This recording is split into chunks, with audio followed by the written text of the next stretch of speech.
biasanya dia setiap hari, setiap waktu datang ke masjid untuk sholat berjamaah.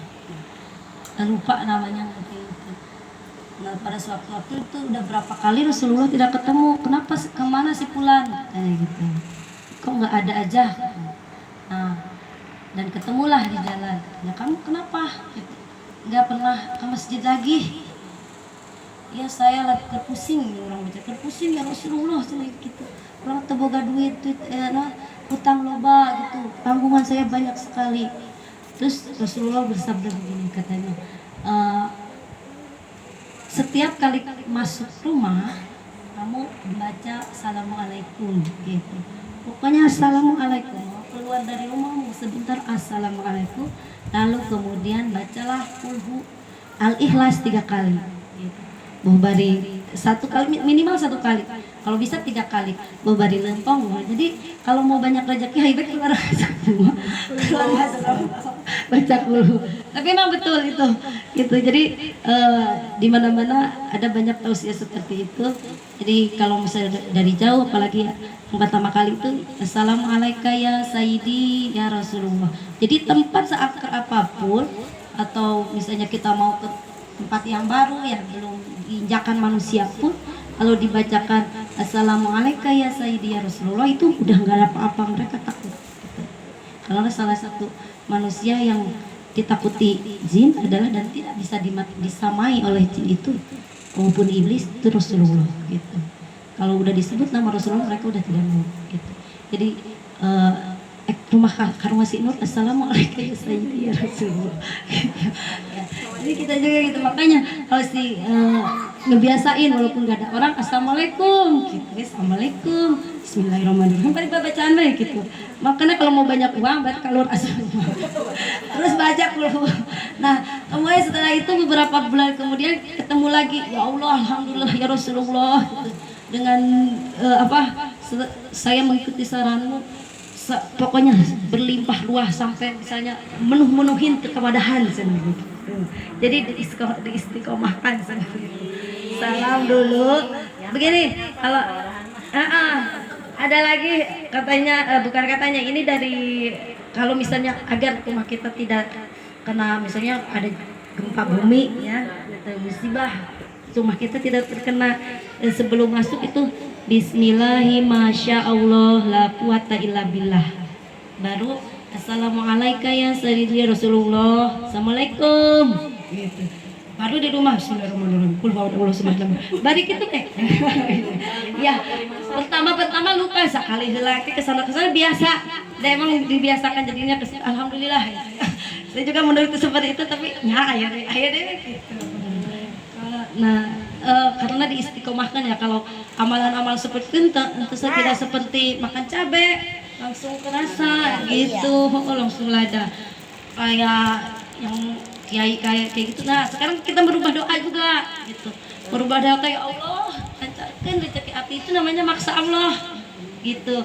Yang pertama kali teh harus bersyukur dulu alhamdulillah gitu.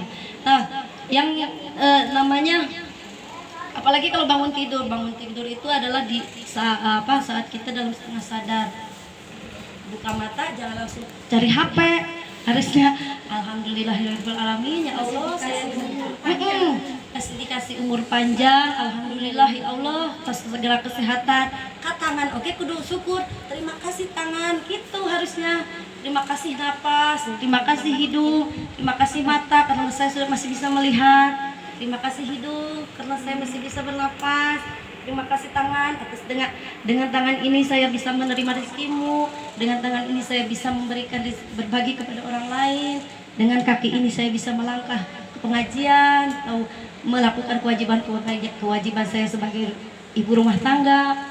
Alhamdulillah ya Allah, seperti tadi aku sehat, alhamdulillahirabbil alamin, aku sehat, aku kuat, itu teh doa. Karena aku pakai vibrasi gitu, pakai apa sih, syukur kita seolah-olah itu udah kelaksana gitu. Alhamdulillah ya Allah uang saya banyak, kayak tadi alhamdulillah ya Allah uang saya melebihi yang saya butuhkan gitu. Misalnya mintanya cuma 2 juta ya, tapi dikasih 10 juta gitu. Jadi gitu, itu bukan nggak maksa Allah, tapi syukur. Yang pertama kali itu syukur, karena kalau misalnya kita bersyukur akan ditambah lagi terus nikmat. Kita saja begini, kalau misalnya kita terima kasih, udah kita harus diberi duit, terima kasih deh, kan sewanya dusun, gitu. Kita cek Allah teh, iya guys diberi, tapi kita hayu ngeluh gitu. Makanya pokoknya seberat apapun takdir kita, setidak sekecewanya kita, sesakit hati pun kita, gitu dengan keadaan, tetap alhamdulillah. Pokoknya nomor satu alhamdulillah, gitu. Jadi mendoakan alhamdulillah ya Allah sehat, aku kuat, daganganku laris, gitu. Daganganku laris, omsetku 100 juta per bulan, begitu. Nggak doana begitu. Jadi seolah-olah udah terlaksana, orangnya kudu bahagia, kuncirik, gitu ya. Jadi kena hati. Kenapa kita merasa kecewa? Coba cing. Kecewa aku si iya dinuan ke sakit hati, si iya marah, anak disuruh jengkel. Memang saya juga masih belajar ya. Jengkel pada hama katanya itu lamun jengkel, lamun marah itu ngehambat rezeki. Jadi apapun itu kita kudu bahagia. Karena apa? Kenapa kita bisa kecewa? Kenapa kita bisa sakit hati? Kenapa kita bisa marah? Karena yang kita inginkan itu tidak sesuai. Berarti kita yang egois. Ya. Padahal setiap orang itu punya karakter masing-masing. Budak eta teh hayangna kitu emun di ku urang teh kudu jalan. Jadi jengkel ka urang teh padahal mah budak eta teh udah males gitu. Jadi kalau kita geus lah kan happy aja, ada bawaannya happy. Itu saya juga dapat dengar. Jadi intinya hidup ini tidak boleh mikir, tidak boleh komen, dan banyak bersyukur. Ayo mikir teh kumaha. Kita nih berdoa, ya Allah omset saya 20 juta sebulan. Jangan mikir, teh di mana? Itu mah urusan Allah gitu ya. Urusan Allah bisa aja. Mau dari kanan kiri, depan belakang, banyak banget jalannya. Jadi tong mikir, di mana maneh? Orang yang beli imah 200 juta, di mana duitnya? Enggak gitu. Tapi kayak kita beli gitu. Udah yakin, pokoknya apapun itu yakin. Karena kayak gini nih waktu contoh waktu mududan aja yang gini, itu karena yakin terus kayak menang 10 juta dapatnya itu karena yakin gitu. Intinya yakin, pokoknya ya Allah apapun ini. Kalau mau tidur istighfar 100 kali ya 5 menit gitu ya, terus salawat, terus doa, ya Allah besok dagangku laris, aku dapat segini, untungnya segini gitu. Dan aku bisa apapun keinginan, tapi seolah itu udah terlaksana. Ya Allah serap bagus pisan gitu ya, dikiriman 2 juta sebulan, 5 juta sebulan gitu ya. Jalan-jalan tiap hari ke Mekah tiap tahun gitu. Itu udah seolah terlaksana aja. Di bawah happy kajenteng gimana mah halu, padahal nggak halu itu sebenarnya. Jadi tarikan hidup itu apa yang kita pikirkan. Kalau kita mikirnya negatif, berarti yang datang negatif. Kalau misalnya, pokoknya happy. Jadi kalau misalnya mau bahagia, mikirnya bahagia terus. Jadi kalau hati-hati dengan pikiran dan ucapan. Kalau mikirnya kita susah, pasti yang akan datang susah itu kan. Hese, nggak pernah mudah kata hese. Udah urang hese ngomongna gitu. Jadi bener kata orang tua tuh, mun beas kertas seueur cenah kitu nya Cep Pipin. Itu tuh bener kiasnya. Ulah saeutik ngomongna kertas seueur gitu. Dengan macet tapi lagi lama gitu. Jadi doa geus dik. Nah, kayak mun aya deui ilmu bagi-bagi. Iya bagi-bagi deh. Tapi intinya yang pertama sholawat ya, jangan lupa sholawat. Kalau dibiasakan dulu setelah sholat minimal 10 dulu lah. Sholawat Jibril, tahu sholawat Jibril? Mati. Sholawat Jibril itu sholawat ala Muhammad. Udah. Jadi 10 kali baiklah. Sholawat. Udah. Nanti ditambahan deh, udah biasa. 20. Jadi minimal 100. Udah minimal 100 tapi harusnya diperbanyak gitu ya. Soalnya kalau apalagi sholawat Jibril itu untuk rezeki. Tapi kita bismillah karena Rasulullah udah pasti itu 1 kali sholawat berarti itu ada 7 hajat akhirat 70 hajat dunia dan 3 hajat akhirat pasti dikasih. Banyak cerita-ceritanya lu dari sholawat tuh. Udah sholawat sekian ribu kali bisa beli apa. Tapi udah kita mah istiqomahkan aja. Sholawatnya bukan untuk rezeki, tapi minimal urusan kita tidak ada yang disusahkan ya gitu. 10 kali dulu sholawat Jibril dulu belajar. Yang ini juga sebenarnya sholawat busro itu kalau misalnya diistiqomahkan setelah subuh 41 kali itu sama dengan ngaji 1 kali Yasin. Nah ini kalau bisa diistiqomahkan selama 40 hari terus beristiqomah, insya Allah apapun akan ada aja berita gembira. Sholawat busro itu sholawat pembawa berita gembira. Berita gembiranya apa saja ya dapat rezeki nombor kayak apa itu jalannya itu rahasia Allah gitu.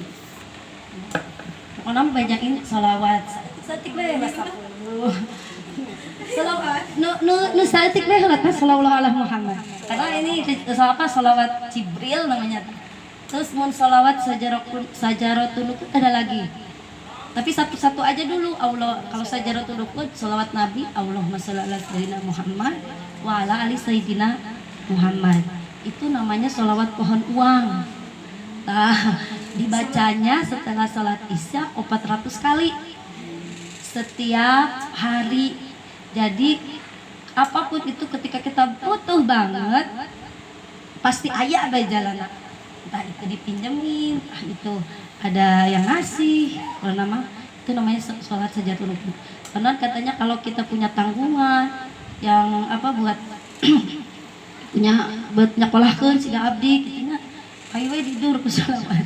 Karena apapun yang terjadi salawat harus terus diistiqomahkeun. Tapi kalau misalnya udah biasa, ini kayak punya utang. Orang salawatan gini gitu. HTT asa gimana gitu. Nah dari situ, pokoknya mau apapun itu hajat kita pakai salawat gitu. Tapi sebelumnya kirim dulu. Saya hadiahkan kalau nggak bisa bahasa Arab, saya hadiahkan Al-Fatihah kepada Nabi Muhammad. Saya mohon syafaatnya untuk hajat saya, bla bla bla. Naon sebutin gitu. Nah sallallahu alaihi Muhammad ini. Udah pokoknya minimal 10 heula lah 10. Jadi bisa tambah deui 10 menit 10 mana sadetik. Tambah deui heula gitu. Jadi kalau satik lah bisa karena terbiasa gitu. Terus biasakeun nanti terbiasa. Bahwa naik odong-odong di tanah sallallahu Muhammad gitu. Jadi nanti ketika kemudian tidak nama orang teh kena musibah tapi karena ada yang bersolawat di odong-odong itu jadi gitu. Assalamualaikum. Banyak sekali. Nah disambung. jadi nanti banyak. Alhamdulillah sedikit-sedikit ya. Ada sharing-sharing ini kalau ada yang lain ditanyakan boleh. Misalnya wudhu kumaha gitu, bab wudhu gitu. Hah? Oh gitu. Sekarang kita mulai dari wudhu. Nanti ngajinya maksudnya satik-satik gitu habis ini ngaji ya. Gitu bab apa wudhu sharing gitu. Kalau wudhu niatnya ketika membasuh tangan. Nawaitul wudhu airofil hadasil asri. Nah, ada air yang dipakai untuk wudhu tuh yang mengalir, yang titik, nah baket tenanawan yang penting ada 20 masuk 20 itu banyak ya. Kalau enggak juga pakai gayung gitu. Jangan sampai yang terkena matahari yang terjemur. Itu namanya maul musammas. Yang sudah terjemur nggak boleh dipakai wudhu. Terus maun air yang sudah berubah warnanya itu tidak bisa dipakai wudhu. Terus air, nah misalnya kita dari ini ya, tapi kadang-kadang kalau dari bak terus pakai gayung sok nyiprat deui kana bak gitunya. Nah itu tuh padahal nggak boleh, makanya meningkatnya dari air mengalir karena ada ketika kita wudhu ada yang nyiprat lagi ke bak, itu namanya air mustakmal yang sudah terpakai. Karena kalau air yang sudah terpakai tidak bisa membersihkan, menyucikan gitu. Jadi mending mah di air yang mengalir ya. Dan satu lagi tidak, kalau bisa jangan ada yang weseknya. Jadi tong di kamar mandi gitu. di luar sih kami. Saya kan ayat kan di luar yang nggak ada WC gitu, jadi di luar. Kalau mau wudhu, nah katanya di situ ngahitukeun rezeki juga. Jadi berwudhu jangan di tempat yang ada untuk buang hajat. Kayaknya di dalam. Jadi jadi di luar. Cuci piring. Kita bisa. Nah, sing kedua malam nanti. Masa dia tuh berangkatnya malam mantan? Hah? Masa di